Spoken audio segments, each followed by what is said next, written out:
Hello everyone. तो आज की वीडियो में हम थ्योरी ऑफ मशीन कवर करेंगे। ठीक है, सेमेस्टर 6 के अंदर ये हमको पढ़ाया जाता है। तो थ्योरी ऑफ मशीन के अंदर हम यूनिट नंबर 2 कवर करेंगे। देख लेते हैं यूनिट नंबर 2 में क्या है। तो यूनिट नंबर 2 में हमारे कैम्स हैं, गियर है और गियर ट्रेन्स है। ठीक है, तो आज की वीडियो में हम गियर कवर करेंगे। गियर का इंट्रोडक्शन पढ़ेंगे, क्लासिफिकेशन पढ़ेंगे, कुछ इंपॉर्टेंट टर्मिनोलॉजीज पढ़ेंगे गियर की, और इसके साथ ही में प्रीवियस ईयर क्वेश्चंस पेपर में आए हुए कुछ इंपॉर्टेंट टॉपिक्स बताऊंगा। ठीक है, तो वो हम आज की वीडियो में हम कवर कर रहे होंगे। तो आइए देखते हैं क्लासिफिकेशंस ऑफ गियर। तो गियर का क्लासिफिकेशन क्या होता है, आइए समझते हैं। तो गियर को क्लासिफाई करने के लिए हमारे पास शाफ्ट जो होती है, अब कुछ टर्मिनोलॉजीज आपको ध्यान रखनी है, जैसे कि शाफ्ट क्या होता है, गियर क्या होता है, पिनियन क्या होता है। ये सब मैं मान के चल रहा हूँ आपने पढ़ रखी होंगी, अब तक आप थर्ड ईयर में आ चुके हैं। ठीक है, तो पिनियन क्या होता है, यानी कि स्मॉलर सर्किल जो होता है उसको हम रिप्रेजेंट करते हैं पिनियन से, और जो बिगर सर्किल होता है यानी बिगर गियर जो होता है उसको हम रिप्रेजेंट कर रहे होते हैं गियर से या व्हील से। ठीक है, और शाफ्ट इनके बीच में लगी हुई होती है, जैसे कि यहाँ पे आप समझ सकते हो। यहाँ पे हमारी ये स्पेयर गियर का एग्जांपल है, और यहाँ पे हमारी एक शाफ्ट है जो कि ऐसे लगी हुई होती है। ठीक है, ये हमारी शाफ्ट है, ये शाफ्ट कुछ रोटेट कर रही होगी, और जो ये गियर है ये इसके पैरेलल में लगा हुआ है। ठीक है, तो क्लासिफिकेशन की बात कर लें तो क्लासिफिकेशन के अंदर सबसे पहले आते हैं एक्सिस, यानी कि वो एक्सिस जो कि हमारी पैरेलल है, यानी एक्सिस ऑफ शाफ्ट कनेक्टेड। जैसे कि हमारी शाफ्ट कनेक्टेड है एक्सिस से, उनमें देख लेते हैं। सबसे पहले आता है स्पर गियर्स। तो स्पर गियर्स क्या होते हैं, स्पर गियर्स वो गियर्स होते हैं जहाँ पे कि हमारा एक्सिस ऑफ रोटेशन पैरेलल होता है। यहाँ पे भी देख के आप समझ सकते हो, ये हमारी शाफ्ट है और इसमें जो टीथ्स हैं ये हमारे पैरेलल कटे हुए हैं। ठीक है, एक टीथ ये हो गया, एक ये हो गया, ये हो गया। ठीक है, तो n नंबर ऑफ टीथ्स हमारे पैरेलल कटे हुए हैं, तो ये हमको रिप्रेजेंट कर रहा होगा इस पर गियर से। एडवांटेजेस की बात कर लें तो हाई पावर ट्रांसमिशन, पावर को ट्रांसफ़र करने के लिए हाई पावर ट्रांसमिशन होता है। इसमें स्ट्रेंथ भी हाई रहती है क्योंकि पैरेलल कटे हुए होते हैं। ठीक है, यानी कि दो गियर्स जब आपस में टकराएंगे तो उनके बीच के अंदर की स्ट्रेंथ जो है वो हमारी हाई होती है। ठीक है, वो दो गियर्स कैसे टकराते हैं, जैसे कि एक गियर ये हो गया हमारा राइट हैंड वाला और दूसरा गियर ये हो गया, तो ये दोनों जब आपस में ऐसे टकराएंगे तो दोनों के बीच में जब बॉन्ड बन जाता है और उसके साथ ही ये हमारे रोटेट कर रहे होते हैं, कुछ इस तरह से ये टकराते हैं आपस में। ठीक है, no axial thrust, axial component यहाँ पे हमारा नहीं आता है, तो एक्सियल थ्रस्ट भी हमारा प्रेजेंट नहीं हो रहा होता है, और लो कॉस्ट पड़ती है हमको इसको मैन्युफैक्चर करने के लिए। इस पर स्केल्स के ये हो गए कुछ एडवांटेज। डिसएडवांटेज की बात कर लें तो हाई स्पीड के लिए सुटेबल ये नहीं है। ठीक है, नॉट इम्पैक्ट स्ट्रेसेस। ठीक है, इम्पैक्ट लोड लगता है तो यहाँ पे हमारे इम्पैक्ट स्ट्रेस जनरेट होते हैं। अब जब स्ट्रेस जनरेट होंगे तो वहाँ पे हमारा नॉइस प्रोड्यूस हो रहा होगा, तो यहाँ पे हमारा हैवी नॉइस प्रोड्यूस होता है। ठीक है, और हेलिकल गियर्स। ठीक है, तो ये था हमारा रिगार्डिंग स्पर गियर्स। तो स्पर गियर्स समझ गए, स्पर गियर्स वो गियर्स होते हैं जिनमें कि हमारा एक्सिस ऑफ रोटेशन पैरेलल लगा हुआ होता है। पैरेलल के कारण ही हमको हाई पावर ट्रांसमिशन देते हैं, हाई स्ट्रेंथ के होते हैं, एक्सियल थ्रस्ट यहाँ पे प्रेजेंट नहीं हो रही होती, और लो कॉस्ट के हमको पड़ रहे होते हैं। डिसएडवांटेजेस की बात हमने की थी, not suitable for high speed, यदि हम स्पीड इसकी बढ़ा रहे होंगे, ठीक है, तो ये हमको ब्रेक डाउन हो रहे होंगे और हैवी नॉइस प्रोड्यूस करेगा क्योंकि यहाँ पे हमारा इम्पैक्ट स्ट्रेसेस जनरेट हो रहा होता है। ठीक है, so this is regarding this spur gears. Now we talking about the helical gears. Helical gears में हमारे ये भी हमारे पैरेलली एक्सिस ऑफ रोटेशन होते हैं, बट यहाँ पे जो मेन बात है, टीथ्स जो हैं वो हमारे इंक्लाइन होते हैं किसी भी एंगल पे। ठीक है, उस एंगल को हम अल्फा से डिनोट कर रहे होते हैं ये। ठीक है, नोटेशन आपके ज़रूरी नहीं है, आपको समझना है कि जो हमारा टीथ्स हैं शाफ्ट के अंदर, शाफ्ट गियर्स के अंदर जो टीथ्स लगे हुए होते हैं, गियर कैसा होता है, गियर कुछ दिखने में ऐसा होता है हमारा, ये हो गया हमारा जैसे गियर। ठीक है, और यहाँ पे हमारे लगे हुए होते हैं टीथ ऐसे, ये हमको गियर, ये वही गियर हैं जो हमारे ऑटोमोबाइल इंडस्ट्री में यूज़ होते हैं। ठीक है, कार्स के अंदर आप चलाते होंगे, यदि आपको जानते हो कार की स्पीड बढ़ानी है तो हमको गियर चेंज करना पड़ते हैं, तो वही गियर हैं ये। ठीक है, उन्हीं गियर की हम बात कर रहे हैं। तो यहाँ पे ये हो गया हमारा गियर सिस्टम। सो ये हो गया हमारे गियर।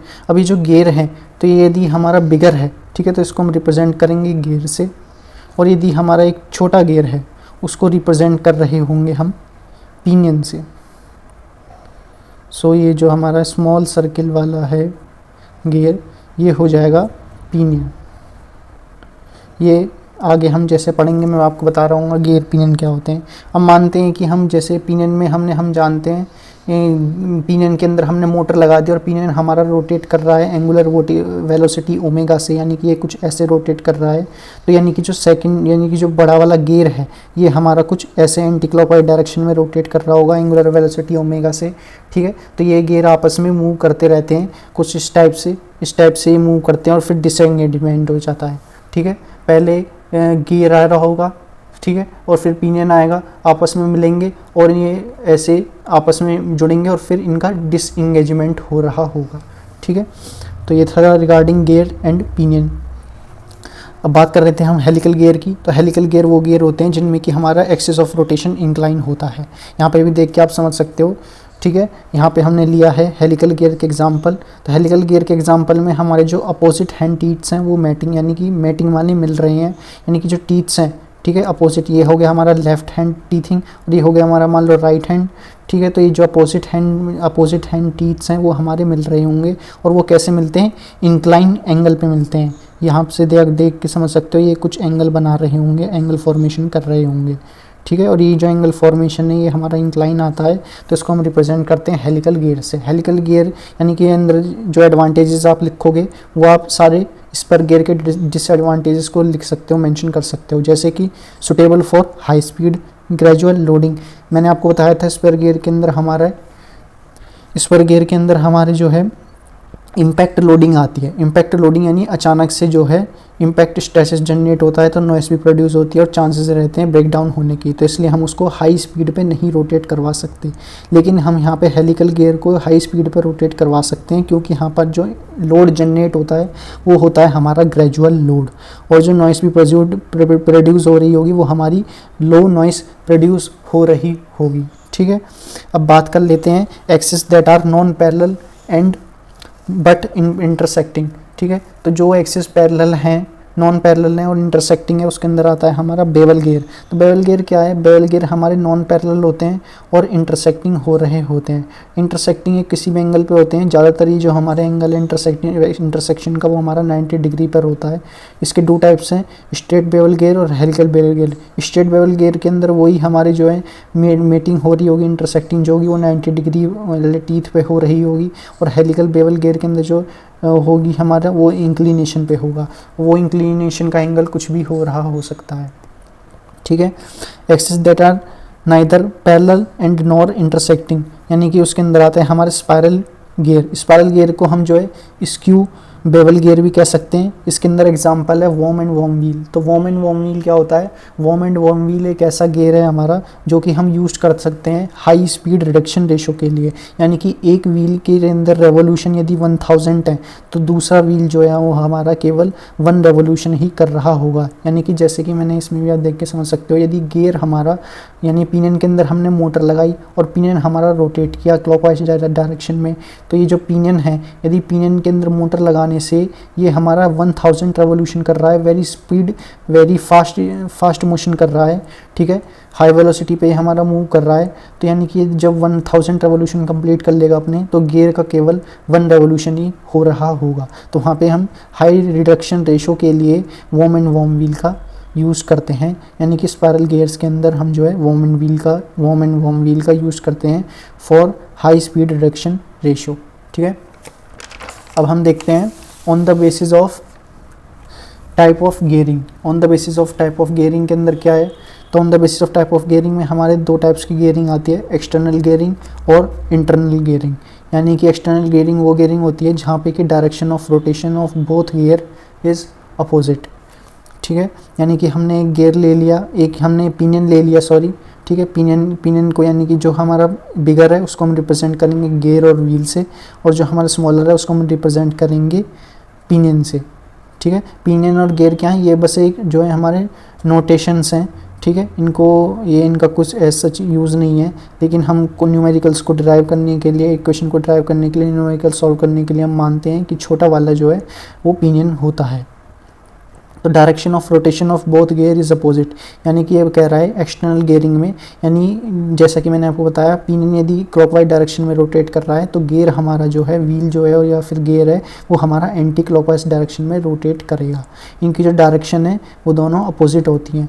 और हाँ, एक मेन बात ये भी है, जो पिनियन है और जो गियर हैं इन दोनों के जो टीथ्स हैं वो हमारे कैसे होते हैं, बाहर की साइड में लगे हुए होते हैं, यानी कि एक्सटर्नल टीथ्स हमको यहाँ पे प्रोवाइड हो रहे होते हैं, यानी कि टीथ्स का जो फॉर्मेशन है वो बाहर की तरफ है। ठीक है, आप इस क्वेश्चन इसमें भी देख सकते हैं एग्जांपल में, यहाँ पे जो हमने बात की गियर की और पिनियंस की, इनके जो टीथ हैं, टीथ ये हमारे कैसे हैं, बाहर की तरफ निकले हुए हैं। ठीक है, तो यहाँ पे जो एक्सटर्नल गियरिंग में होती है रोटेशन, वो हमारी rotation of both gear opposite होती है, और जो टीथ्स हैं वो हमारे बाहर की तरफ हो रहे होते हैं। इंटरनल गियरिंग में बिगर हैव इंटरनल टीथ, ठीक है, बिगर हैव इंटरनल टीथ यानी कि जो बिगर है यानी कि जो गियर है उसके इंटरनल टीथ होते हैं, यानी कि अंदर की तरफ को टीथ कटे हुए होते हैं। And smaller has external teeth, और जो स्मॉलर है उसका एक्सटर्नल टीथ होता है। Both rotate in same direction, और जो रोटेशन है इन दोनों का वो हमारा सेम डायरेक्शन में हो रहा होता है। ठीक है, so this is regarding the basis on the basis of type of gearing. Type of gearing के अंदर हमारे दो टाइप्स हैं, एक्सटर्नल और इंटरनल। एक्सटर्नल वो गियरिंग है जहाँ पे कि rotation of both gear opposite है, और इसके अंदर हम लेते हैं पिनियन और गियर। पिनियन और गियर के अंदर जो इनके टीथ्स हैं वो हमारे आउटसाइड हैं, यानी कि एक्सटर्नल हैं, सारे के सारे बाहर की तरफ हैं। और जो इंटरनल में है उसमें जो बिगर वाला है, जो यानी कि जो गियर है या फिर व्हील है, उसके जो टीथ हैं वो हमारे इंटरनल टीथ हैं, और स्मॉलर के जो हैं हमारे एक्सटर्नल टीथ हो रहे होते हैं। और जो दोनों का जो डायरेक्शन है वो हमारा कैसा है, सेम डायरेक्शन में प्रेजेंट है, सेम डायरेक्शन में रोटेट हो रहे होते हैं। फिर है उसके बाद on the basis of peripheral velocity of gears. तो पेरिफेरल वेलोसिटी ऑफ गियर्स के अंदर हमारे तीन टाइप्स के गियर आते हैं, जैसे कि लो वेलोसिटी, मीडियम वेलोसिटी और हाई वेलोसिटी। लो वेलोसिटी यानी कि जब भी हमारी वेलोसिटी 3 मीटर पर सेकंड से कम हो रही होगी तो उसको हम रिप्रेजेंट कर रहेंगे लो वेलोसिटी ऑफ गियर्स से। मीडियम यानी कि 3 से और 15 के बीच में जब भी हमारी वेलोसिटी हो रही होगी तो हमको उसको रिप्रेजेंट करेंगे मीडियम वेलोसिटी से। और जब हमारे velocity of the gears is more than 15 meter per second then we represent the velocity of gear is high velocity और हाई वेलोसिटी गियर। ठीक है, यानी कि जब हमारा वेलोसिटी गियर का जो वेलोसिटी है वो 15 मीटर सेकंड से ज़्यादा हो जाएगा तो उसको रिप्रेजेंट कर रहे होंगे हम हाई वेलोसिटी ऑफ गियर से। उसके बाद हमारा एक इंपॉर्टेंट क्वेश्चन आता है 2.14, और कुछ इंपॉर्टेंट टर्म्स भी हैं वो भी हम देख लेते हैं। तो 2.14 के अंदर हम पढ़ेंगे अब 2.14। तो 2.14 कहाँ है, यस, तो 2.14 ये रहा। 2.14 में बताया important terminology used in tooth gearing and suitable diagram. ठीक है, तो इसके अंदर कुछ टर्मिनोलॉजीज गिवन है, जैसे कि पिच सर्कल है, pitch circle, diameter, pressure angle, addendum, dedendum, clearance, total depth. तो ये सब चीज़ हम समझेंगे। उससे पहले हमको जो है डायग्राम समझना होगा, इसका डायग्राम क्या कहता है। तो डायग्राम में हमको गिवन है ये रहा। ठीक है, तो डायग्राम में हमको जो है सबसे पहले 2 गियर्स दे रखे हैं, यानी कि 2 teeths of 1 gear is given. यानी कि जैसे कि मैंने आपको बताया ये हमारा यदि गियर है, ठीक है, ये हमारा गियर है, एक टीथ ये हो गया और एक टीथ ये हो गया। तो इन्हीं का ही जो हमने एनलार्ज व्यू करके जो है स्टडी की है यहाँ पे। ठीक है, तो आइए समझते हैं इस क्वेश्चन को। इम्पोर्टेंट टर्मिनोलॉजीज में क्या है, तो सबसे पहले हमको जो है यहाँ पे हमको गिवन है,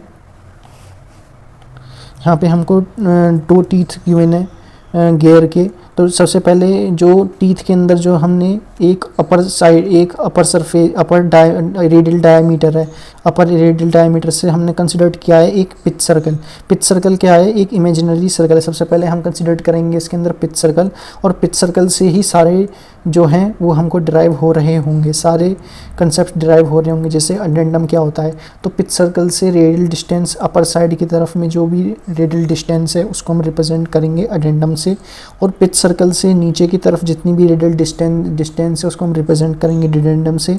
अब डिडेंडम से और डिडेंडम तक और पिच सर्कल से हमने एक और इमेजिनरी लाइन कंसिडर की है जिसको हम कहते हैं क्लियरेंस।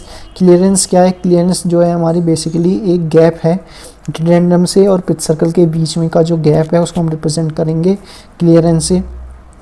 उसके बाद हमने कंसिडर किया, ये आप जानते हैं जो गियर है, गियर का जो ऊपर का सरफेस है इसको हम रिप्रेजेंट करते हैं टॉप सर्किल से, और ये हमारा गियर का फेस है, नीचे का पार्ट है हमारा फ्लैंक है। सिमिलरली टॉप लैंड के कॉरस्पॉन्डिंग नीचे की जो लैंड आ रही होगी उसको हम रिप्रेजेंट करेंगे बॉटम लैंड से, ठीक है। और ये जो थिकनेस है, ठीक है, टूथ की थिकनेस भी आप जानते हैं, टूथ की थिकनेस होती है यानी कि एक टीथ हमने कंसिडर किया उसके जो अंदर हमारा थिकनेस होगा उसको हम रिप्रेजेंट करेंगे टूथ थिकनेस से। टूथ थिकनेस यदि हम गियर की कंसिडर कर रहे हैं, ये भी बात आपको ध्यान रखनी है, यदि टूथ थिकनेस हम गियर की कंसिडर कर रहे हैं तो उसको हम रिप्रेजेंट कर रहे होंगे कैपिटल टी से, और यदि हम टूथ थिकनेस किसकी कंसिडर कर रहे हैं, पिनियन की, तो हम उसको रिप्रेजेंट कर रहे होंगे स्मॉल टी से, ठीक है। तो टूथ थिकनेस के बाद हमने कंसिडर कर लिया पिच सर्कल हो गया, अडेंडम हो गया, डिडेंडम हो गया, ठीक है, क्लियरेंस हो गया, टॉप लैंड हो गई, फेस हो गया, फ्लैंक हो गया, बॉटम लैंड होगी, पिच सर्कल हो गया। उसके बाद है हमारा वर्किंग डेप्थ। वर्किंग डेप्थ क्या होता है, आइए देख लेते हैं, समझ लेते हैं वर्किंग डेप्थ क्या होता है।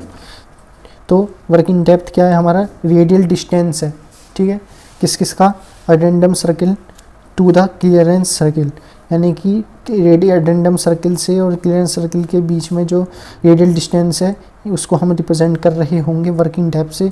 It is equal to the sum of addendum of meshing gear, यानी कि दो मैशिंग गियर जब आपस में मिल रहे हैं, सम उनका ऑफ अडेंडम का, यानी अडेंडम का जो सम है उन दोनों का जब गियर्स आपस में मिल रहे होंगे। और अडेंडम क्या होता है, अडेंडम मैंने आपको बता दिया, इमेजिनरी सर्किल से ऊपर का जो हिस्सा होता है, यानी ऊपर का जो रेडियल डिस्टेंस होता है पिच सर्कल से, उसको हम रिप्रेजेंट करते हैं अडेंडम से। सिमिलरली यहाँ पे जो है कुछ टर्मिनोलॉजीज लिखी हुई हैं, ये आपको ध्यान रखनी है, और ये हमारा इंपॉर्टेंट क्वेश्चन भी है क्योंकि ये प्रीवियस ईयर क्वेश्चन में आया हुआ है, ठीक है।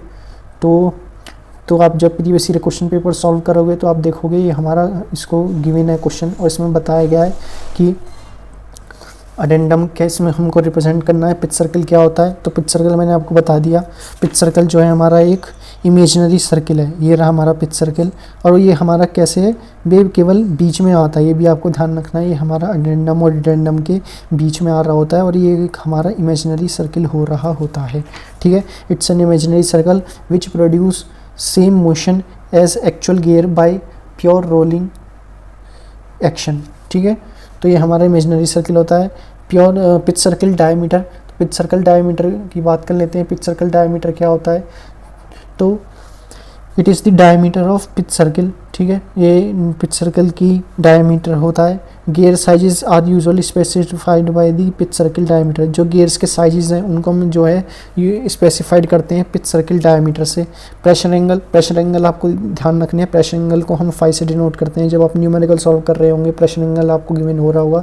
और प्रेशर एंगल भी हमारे 4 टाइप्स के होते हैं, इनवॉल्यूट, ठीक है, इनवॉल्यूट और साइक्लोइडल, इनवॉल्यूट, स्टब, ठीक है, ये कुछ हमारे 3-4 टाइप्स के होते हैं। जैसे 14.5 डिग्री, और ये इनके कुछ स्टैंडर्ड्स हैं, 14 degree, 14.5 degree, 20 degree, 20 degree involute, 20 degree full depth, 20 degree full stub, ऐसे जो है हमारे ये टर्मिनोलॉजीज गिवन होती हैं न्यूमेरिकल्स के अंदर। तो प्रेशर एंगल जो है ये हमारा common normal of two tooth gears at point of contact common, ठीक है, ये हमारा आपको कंसीडर नहीं करना है जो लिखा है, ठीक है, आपको ध्यान रखना है। जो है हमारा बेसिकली प्रेशर एंगल यूज्ड होता है किसी भी प्रेशर एंगल को, स्टैंडर्ड प्रेशर एंगल जो है हमारे 4 टाइप्स के होते हैं, और वो होते हैं 14 degree, 14.5 degree, 20 degree and 20 degree. तो 14 degree involute, 14.5 degree full depth, और 20 डिग्री स्टब और 20 डिग्री फुल डेप्थ, ठीक है।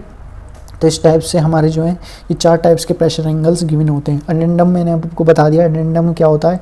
अडेंडम जो है हमारी रेडियल डिस्टेंस होती है of the tooth of the pitch circle of to the top of the tooth, ठीक है, रेडियल डिस्टेंस होती है टूथ से, पिच सर्कल से टॉप ऑफ द टूथ पे, ठीक है। Addendum circle is drawn through the top of the tooth and concentrating with the pitch circle, ठीक है। इसको हम ड्रॉ कर सकते हैं टॉप ऑफ द टीथ से और कंसंट्रेट कर सकते हैं पिच सर्कल से। डिडेंडम क्या होता है, डिडेंडम मैंने आपको बता दिया, डिडेंडम जो है हमारी रेडियल डिस्टेंस है पिच सर्कल और बॉटम ऑफ द टीथ के, ठीक है, टीथ की जो बॉटम है और जो हमारी बेसिकली पिच सर्कल है उसकी जो रेडियल डिस्टेंस है लोअर पोर्शन की, उसको हम रिप्रेजेंट करते हैं डिडेंडम से। क्लियरेंस जो है बेसिकली हमारा डिफरेंस है किस किस का, एक तो है हमारा डिटेंडम का और पिच सर्किल का। Radial distance between top of the tooth and bottom of the tooth of the machine gear, जब दो गियर्स आपस में मिल रहे होंगे तो उनके बीच में जो है हमारी बेसिकली रेडियल डिस्टेंस आ रही होगी, और वो जो रेडियल डिस्टेंस है वो होगी हमारे top of the teeth and the bottom of the teeth, ठीक है, while gears are the mating, ठीक है। ये था रिगार्डिंग क्लियरेंस। अब हम देख लेते हैं टोटल डेप्थ। टोटल डेप्थ क्या होती है? Radial distance between addendum and dedendum of the gear.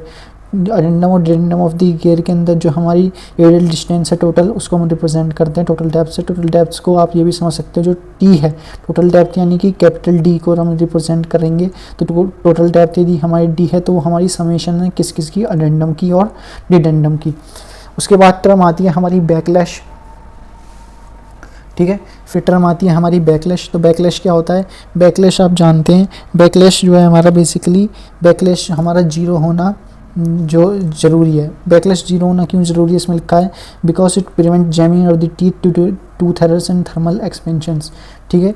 यानी कि हम बैकलैश क्या होता है, किसी भी गियर के अंदर जो है हमारा बैकलैश जीरो नहीं, जरूर जीरो होना चाहिए। यदि बैकलैश आ गया तो जिससे जो है हम, जैसे कार है, कार यदि हमारी मूविंग कर रही है और उसके अंदर हमारा बैकलैश आ गया तो कार हमारी रोल कर सकती है, और हाई स्पीड पे यदि कार हमारी जा रही है तो उसके अंदर बैकलैश आ गया तो कार हमारी काफ़ी रेवोल्यूशन कर सकती है, यानी कि काफ़ी रोल हो सकती है, जिसके कारण हमारे एक्सीडेंट के चांसेस बढ़ सकते हैं, ठीक है। तो बैकलैश होना जरूर चाहिए, और बैकलैश जीरो होने से हम जो है जैमिंग को, जिसके कारण जो जैमिंग होती है उसको प्रिवेंट कर सकते हैं, ठीक है।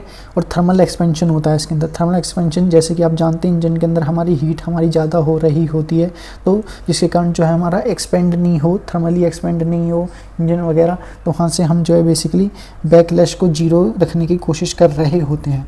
उसके बाद हमारी टर्म आती है एक मॉड्यूल। तो मॉड्यूल क्या होती है? मॉड्यूल एक जो हमारी रेशो होती है dy/t की, ठीक है। Module is nothing but just it is the ratio of diameter to the number of teeth. It is usually denoted by the small m. small m से डिनोट करते हैं इसको, और ये जो है हमारी बेसिकली d/t की रेशो के इक्वल आ रही होती है, ठीक है। सर्कुलर पिच भी देख लेना आप, पाई d/t से हम इसको डिनोट करते हैं, ठीक है। और जो हमारी डायमेट्रिकल पिच है इसको हम t/d से डिनोट कर रहे होते हैं, पाई/pc से भी है, पाई/pc से भी हम डिनोट कर सकते हैं। और एक इम्पॉर्टेंट टर्म जो है आपको ध्यान रखनी है, PD और PC की जो इनका जो मल्टीप्लिकेशन है वो हमारा पाई के इक्वल आ रहा होता है, ठीक है। Length of path of contact हम नेक्स्ट वीडियो में डिस्कस करेंगे, length of path of contact क्या होती है, ठीक है। और उसके बाद हम आर्क ऑफ कॉन्टैक्ट भी नेक्स्ट वीडियो में डिस्कस करेंगे, कॉन्टैक्ट रेशो, ये सब चीज़ हम जो है बेसिकली नेक्स्ट वीडियो में डिस्कस कर रहे होंगे, ठीक है। फिर भी हम समझ लेते हैं इसमें क्या है। It is the length of common contact of amendment circle to the wheels and the pinion, pitch point is always on the point of the contact. यानी कि ऐसा कह रहा है, हमने कंसिडर किया पिनियन, और पिनियन के ऊपर यदि हम एक कोई, आप ऐसे समझ सकते हो, हमने कंसिडर किया एक स्प्रिंग भी नहीं, हम कुछ कंसिडर कर सकते हैं सर्कुलर डायमीटर में, जैसे कि हम कुछ भी घर पे कम कंसिडर कर सकते हैं चूड़ी वगैरह, ठीक है। तो चूड़ी के ऊपर हम यदि धागा लपेट दें और धागे को हम यदि खोलते चले जाएं तो उससे जो हमारा बन रहा होगा रेडियल डिस्टेंस है हमारा पॉइंट, हमने एक उस रील के धागे के ऊपर एक पॉइंट कंसिडर कर लिया, और जब हम उसको अनरैप कर रहे होंगे तो उसकी डिस्टेंस जो है हमारी बढ़ती जा रही होगी, ठीक है। समझ में आया कि नहीं? यानी कि हमने कंसिडर किया एक ऐसे, यहाँ पे समझ सकते हो, एक हमने जो है बेसिकली ये सर्कुलर डायमीटर में कुछ भी चीज़ कंसिडर कर ली, बोतल का ढक्कन कैप कंसिडर कर लिया, ठीक है। और यहाँ पे हमने इसको रोल, और इसके ऊपर हमने जो है बेसिकली थ्रेड जो है धागा वो हमने रोल कर दिया। अब जब हम इस थ्रेड के धागे के ऊपर एक पॉइंट कंसिडर कर लेंगे P, और इस थ्रेड के धागे को जब हम खोलते जाएंगे कुछ इस टाइप से खुलता रहेगा, और ये जब खुलता रहेगा तो इसकी जो रेडियल डिस्टेंस है, इसकी जो आर्क लेंथ है वो हमारी बढ़ रही होगी। इसी को हम डिनोट करते हैं length of path of contact से। सिमिलरली इसका सेम कॉन्सेप्ट यूज्ड होता है आर्क ऑफ कॉन्टैक्ट में। आर्क ऑफ कॉन्टैक्ट के अंदर हमारी दो आर्क ऑफ अप्रोच आती हैं, दो आर्क आती हैं, एक तो आर्क ऑफ अप्रोच आती है और एक आर्क ऑफ रेसिस आती है, ठीक है। उसके बाद हम कॉन्टैक्ट रेशो देखते हैं। कॉन्टैक्ट रेशो क्या होता है? कॉन्टैक्ट रेशो वो रेशो होता है जब भी हमारे दो गियर्स आपस में मिल रहे होंगे तो उनके बीच का कॉन्टैक्ट कितना रहा।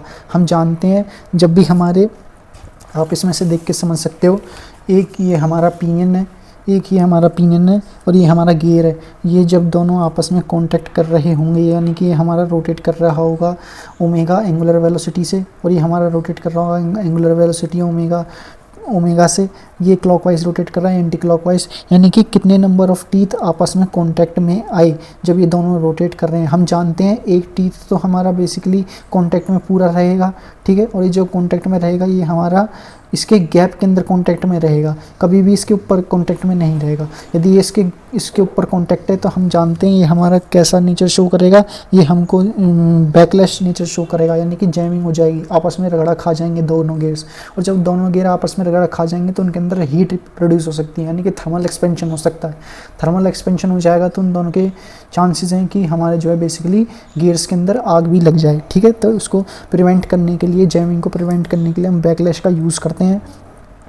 और जब दोनों गियर्स आपस में रोटेट हो रहे होंगे तो रोटेट होने के बाद जो है ये हमको बेसिकली कितने कांटेक्ट में हैं दो गियर्स, उसको हम रिप्रेजेंट करेंगे कांटेक्ट रेशियो से, ठीक है। Contact ratio, it is the ratio of arc of contact to the circular pitch, ठीक है। सर्कुलर पिच और आर्क ऑफ कांटेक्ट के बीच का जो रेशियो है उसको भी हम डिनोट कर सकते हैं कांटेक्ट रेशियो से, ठीक है। सो इस वीडियो में हम इतना ही रखते हैं, बाकी की वीडियो में हम लॉ ऑफ गियरिंग पढ़ेंगे, ठीक है। लॉ ऑफ गियरिंग के बाद कुछ टर्मिनोलॉजीज पढ़ेंगे, जैसे कि इन्वोल्यूट गियर क्या होते हैं, साइक्लोइडल गियर क्या होते हैं, ठीक है। ये सब चीज़ हम नेक्स्ट वीडियो में पढ़ रहे होंगे। तो आज की वीडियो में समझ गया हमने क्या पढ़ा। आज की वीडियो में हमने कुछ इंट्रोडक्शन कवर करे, गियर्स के क्लासिफिकेशन समझा। क्लासिफिकेशंस ऑफ गियर के अंदर आते हैं हमारे, एक बार और देख लेते हैं हम क्लासिफिकेशन का है। ये रहा, सबसे पहले आता है स्पेयर गियर्स। स्पेयर गियर क्या होते हैं, मैंने आपको बता दिया। स्पेयर गियर वो गियर होते हैं जिनके अंदर जो हमारा एक्सिस ऑफ रोटेशंस है वो हमारा पैरेलल है, ठीक है। और जो हेलिकल गियर्स है, हेलिकल गियर के अंदर जो एक्सिस ऑफ रोटेशंस है वो हमारा कैसा है, वो हमारा इंक्लाइन है, यानी कि किसी एंगल पे है। उसके बाद हमने देखा बेवल गियर। बेवल गियर जो है हमारे बेसिकली यूज्ड होते हैं इंटरसेक्टिंग शाफ्ट के लिए, बेवल गियर और helical bevel gear. Bevel gear वो गियर होते हैं जो कि हमारे बेसिकली यूज्ड हो रहे होते हैं इंटरसेक्टिंग शाफ्ट के लिए, यानी कि जब भी इंटरसेक्टिंग शाफ्ट हमारी 90 डिग्री एंगल पे हमको टीथ कट कर रही होगी शाफ्ट, अगर गियर के बीच में एंगल बनना होगा 90 डिग्री का तो हम बेवल गियर का यूज़ कर रहे होंगे। हेलिकल बेवल गियर का हम तब यूज़ करेंगे जब हमारी जो इंटरसेक्टिंग शाफ्ट है वो हमारी किसी इंक्लाइन एंगल पे कट कर रही हो। उसके बाद हमने देखा स्पायरल गियर और बेवल स्क्यू बेवल गियर। इसका एग्जांपल है that is the worm and worm wheel. Worm and worm wheel मैंने आपको बता दिया था। वॉम एंड वॉम व्हील वो गियर होता है जिसके अंदर हम हाई स्पीड रिडक्शन रेशियो का इस्तेमाल कर रहे होते हैं। हाई स्पीड रिडक्शन रेशियो से मतलब है यानी कि हमारा एक गियर यदि 1 रेवोल्यूशन कर रहा है तो दूसरा गियर हमारा 1000 रेवोल्यूशन कर रहा होगा। उसके बाद हमने समझा low velocity, peripheral velocity of the gears के अंदर मैंने देखा low velocity of the gear, यानी कि जब गियर की वेलोसिटी 3 मीटर पर सेकंड से कम है तो लो वेलोसिटी, 3 से 15 मीटर के बीच में है तो मीडियम वेलोसिटी, और 15 मीटर पर सेकंड से ज़्यादा की वेलोसिटी है तो वो हमको रिप्रेजेंट करेगा हाई वेलोसिटी से। उसके बाद हमने देखा एक्सटर्नल गियरिंग। एक्सटर्नल गियरिंग क्या होती है, unlike motion of the 2 wheels. तो यहाँ पे हम कंसिडर करते हैं बिगर व्हील, ठीक है। बिगर को कहते हैं हम गियर और स्मॉलर को कहते हैं पिनियन, ठीक है। इसमें देख के आप समझ सकते हो। ये हो गया हमारा एक्सटर्नल गियरिंग, ठीक है। एक्सटर्नल गियरिंग यानी कि direction of the rotations of the both gear opposite, ठीक है। डायरेक्शन जो है बोथ गियर की वो हमारी अपोजिट है, और बिगर वाले को कहते हैं गियर और स्मॉलर वाले को कहते हैं पिनियन। और इन दोनों के अंदर की जो टीथ है वो हमारी कैसी है, एक्सटर्नल है, यानी कि बाहर की तरफ है। इंटरनल के अंदर जो हमारी बिगर वाला जो गियर है यानी कि जो व्हील है उसके अंदर जो टीथ है वो हमारे इंटरनल यानी कि अंदर की तरफ कटे हुए होते हैं, और स्मॉलर के अंदर एक्सटर्नल के अंदर टीथ कटे हुए होते हैं। Both rotate in same direction on the basis of the peripheral velocity, ये हमने कवर कर लिया। उसके बाद हमने देखा था 2.14। 2.14 क्या है हमारा, एक इंपॉर्टेंट क्वेश्चन है, ठीक है। ये आ सकता है, इसके चांसेस हैं क्योंकि ये प्रीवियस ईयर क्वेश्चन में आया हुआ है 2018-19 के अंदर। इसमें आपको बताना है पिच सर्कल क्या होती है, pitch circle diameter, pressure angle, addendum, dedendum, clearance, total depth, working depth, backlash, ठीक है। ये सब टर्मिनोलॉजीज मैंने आपको समझा दी और ये डायग्राम आपको जरूर बना के आना है, ठीक है।